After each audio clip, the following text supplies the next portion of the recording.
Okay. Assalamualaikum warahmatullahi wabarakatuh. To my respected panel, Professor Dr. Muhammad Anizu Muhammad Noor, Puan Nur Asmida Abdul Halim. I am Harith Danial bin Sudirman, metric number 2022 813424, and my supervisor is Dr. Jamatul Shahidah Syari. The topic for my final year project proposal is mental health between active and non-active college athlete. Okay. The outline for this proposal have three chapters. For chapter 1 is introduction, chapter 2 is literature review, and chapter 3 is methodology. Okay. For now, let's look at the introduction first.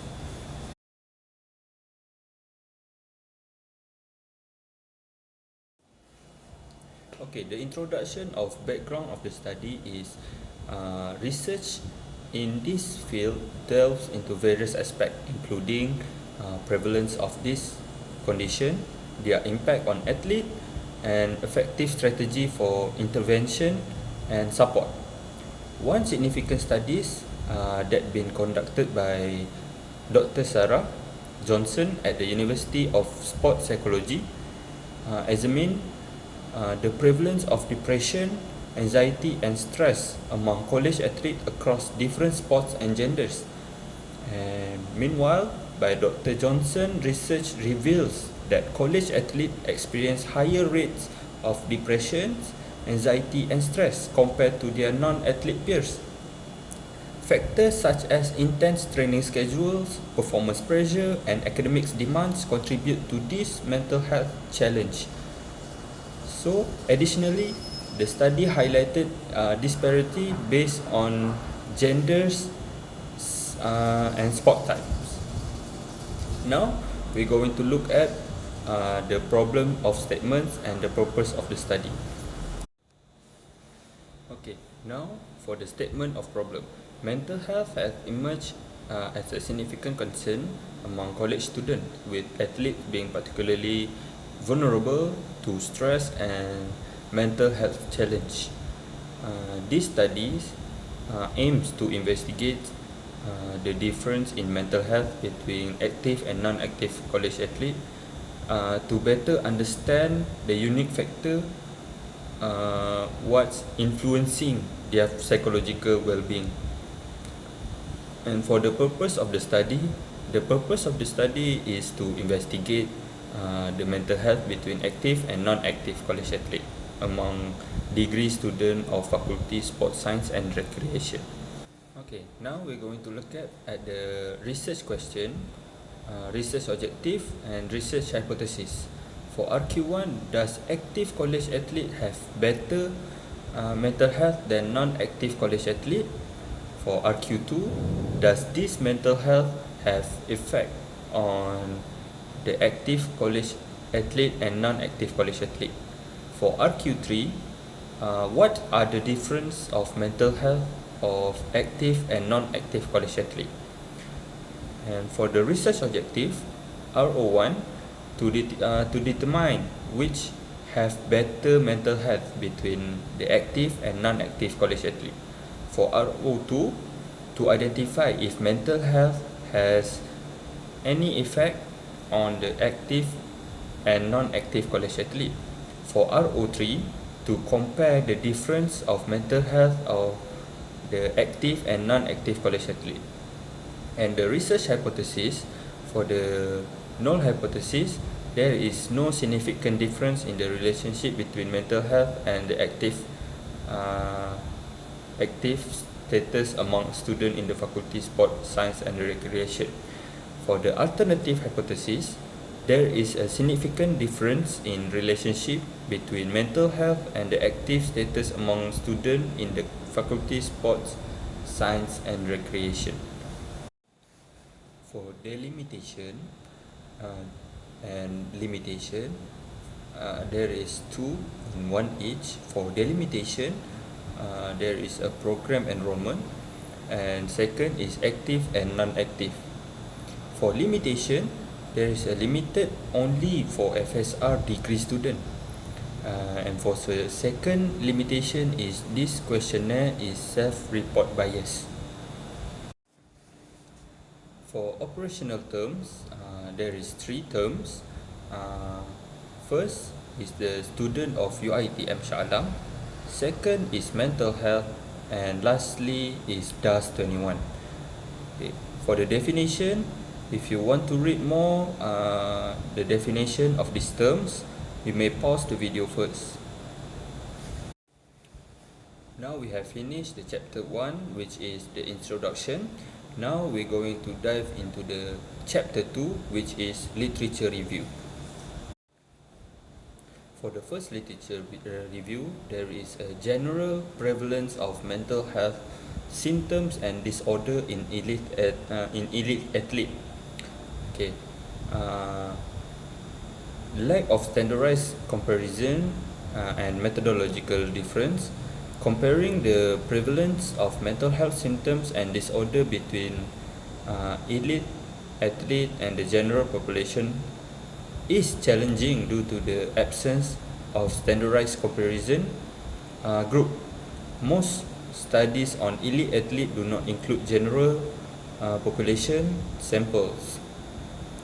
For the cultural and diagnosis variability, culture difference in the experience and the description of mental health issue, as well as the variation in reporting self-report symptoms versus diagnosis disorder. Furthermore, complicated comparison, mental health disorder are defined by specific criteria such as those in the DSM-5 or ICD, whereas mental health symptoms are more common and may not meet these criteria or cause significant distress. This literature review have been suggested by my supervisor, and I found 3 research that is equivalent to my research, which is mental health between active and non-active athlete. Okay. For the first title of the research is comparing health factors among college athlete and non-athlete between NCAA division and sport types. The second is the prevalence of depressive and anxiety symptoms in student athlete and the relationship with resilience and help seeking behavior. And for the last is the relationship between role strain, mental toughness, and mental health among adolescent athlete. And I found that these 3 research using the same method, which is using the questionnaire of DAS 21. And the second finding is that all these 3 research say that the active college athlete is more stress, more anxiety, and have more depression compared to the non-athlete. Okay, for the next we're going to look at a conceptual framework. For the dependent variable, there is a mental health. And for the independent variable, there is active and non-active college athlete. Okay, that is the end of literature review. Now we're going to dive into the chapter 3, which is methodology. Let's go. Okay, now we have arrived at the chapter 3, methodology. There is 3 points in methodology, which is research design, participants, and sampling technique. For the research design, it is non-experimental and casual comparative research design only.